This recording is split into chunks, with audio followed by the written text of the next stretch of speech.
So one of the most profuse problems I see with anybody running an agency or an offer of any kind, it could be coaching, consulting, any kind of done-for-you service, is that they're scared of getting client results. And because you're scared of getting client results, you subconsciously sabotage your sales process. And if you're scared of sales calls or getting client results, you also subconsciously sabotage your lead gen. So what you might do is you might buy a course or a coaching program from somebody teaching you how to get clients, and you'll try your best to do it, but you know deep down inside of your heart that you don't want to sign clients. So you're subconsciously doing all these sorts of activities, and more specifically, not doing all sorts of activities you should be doing to sign clients, because you just don't even want to actually sign the clients because you're so scared of collecting money from somebody and not being able to get them a result and asking for a refund or like disappointing somebody in any capacity. You are so scared of this that you would rather live in poverty. And this has got to be at least like 20 to 30% of the people I talk to, because the mechanics of getting clients are very simple and it works the same for everybody. There's no one special person who the rules work different for them. It's very simple, right? It's traffic times offer, how good your offer is, and that equals sales velocity, right? Just get more leads, right? Send more traffic. You be cold emails, cold DMs, whatever, and then make your offer better. And then that leads to paying clients. It's the same rules for everybody. But why is it that maybe you're in some program or something, or you bought some course or whatever, and like you see other people doing the same thing as you, they get results, but you don't? The reason why is because you're so scared of getting client results that you're subconsciously sabotaging it. You get what I'm saying? Now, I want to talk to you today about this because I want to give you some tricks and tactics to make this a little bit easier for yourself. And what it really actually stems down to, it's kind of like a death loop. So what it is that you don't currently get good client results, or you have signed clients who didn't get results. That also means that you don't have case studies of very good client results. And because you don't have good case studies, it doesn't lead to you getting good clients who are easy to get results for. Now, I want to make a very clear distinguishment. There are, in fact, clients who are easy to get results for and clients who are not easy to get results for. They're difficult to get results for. And this is the same for every service. The clients who are difficult to get results for are difficult to get results for everybody. They're just bad clients. However, you are so caught up in your exposure to bad clients that you think you're just completely terrible at what you're doing. Now, I'm not saying that you're an expert and you should stop learning and stop getting better. That's not what I'm saying at all. You definitely need to probably get better at what you're doing to be able to deliver better results. What I am saying, what I am trying to emphasize is that a lot of the times, a client who isn't getting good results, it's their fault. This is a substantial percentage of the people who don't get results. It actually is the client's fault, right? But what can you do about this? And this all stems from you having a bad offer, right? Every time I see somebody in this like death loop of not getting client results, so they don't have case studies, so they don't get good clients, which means that they continue to not get good client results. Every time I see somebody in that death loop, it's because they have a really bad offer. Now, why does this make sense? Because of these two types of people, clients who are easy to get results for, so good businesses,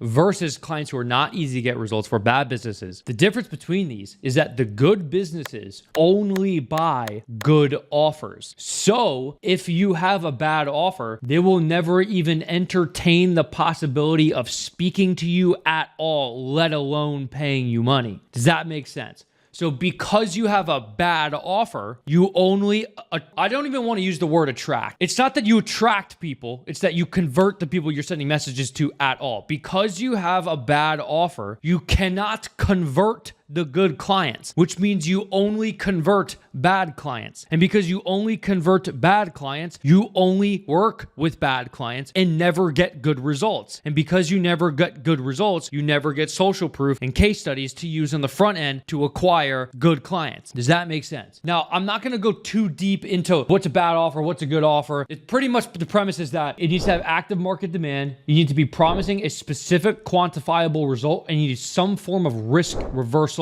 on it, or you want to make it like a risk reduction offer, right? If you want to learn more about that, you should join the Get Clients Challenge. First link in the description. It's 5 days live of me and my co-founders. We're going to walk through offers, outreach, sales, fulfillment, and funnels, teaching you guys how to scale exactly with that. It's super cheap offer. It's not like some crazy expensive things. You should check that out. But let me continue this argument I'm making for you. So the reason you don't get good client results is because you cannot convert the good clients in the first place. So now let's say you did make a better offer and you were were like promising a specific result, right? Let's say you were like promising somebody, so you're an e-commerce email marketing agency. Hey, I'm going to promise you $30,000 additional monthly sales with my emails. Here's what you're going to say. You're going to say, well, I can't promise everybody $30,000 a month additional sales. Like they might not have a big enough list. They might not be a big enough business. Okay, so here's where you're messing up this thinking. You don't make that promise to the bad companies. You only make that promise to the people who are qualified in the first place. Okay, right? So let's say you were saying like, let's compare these two offers. Offer one, I do your email marketing. Cool. Offer two, I'll guarantee you make $30,000 in additional sales with my emails. Okay, this is obviously a much better offer. The second one, right? Clearly, right? It could be better. You could change some stuff on it, but it is clearly and obviously better than the first one, right? If there's a good business, a good e-commerce business, which one do you think that they're going to pick? It's obviously the second one, right? Okay, so why do you think that it's okay to be operating with the first offer to try to convert these people? If a bad company, if a bad business gets on the phone with you for this offer, either just cancel the call, or when you're on the call, tell them, hey, I know you got on the call for this offer where it was $30,000 guaranteed for the first month, but your email list is not big enough and your product isn't like really developed at all. And like, I cannot promise you this result. This is normally for companies who are much larger than yours with more established products. I cannot do this for your business. That is completely okay to do. This is not against the law. This is a normal practice. Like, you can do this. You're allowed to tell people, I can't get you that result. And you be completely upfront, 1,000% honest with them. Like, this isn't for companies like you. This is only for bigger companies. Now, I've seen this thousands of times because I've just worked with thousands of people. I tell people to do this and they cannot grasp the concept of doing. They cannot get over this. Like, they cannot just change their offer to the good thing because they're like, well, I can't promise it to the lower company, so I can't just say that. I'm like, yes, you can. Don't work with the small companies. Make your offer better, because if you don't make your offer better, you will never get a good business even on the phone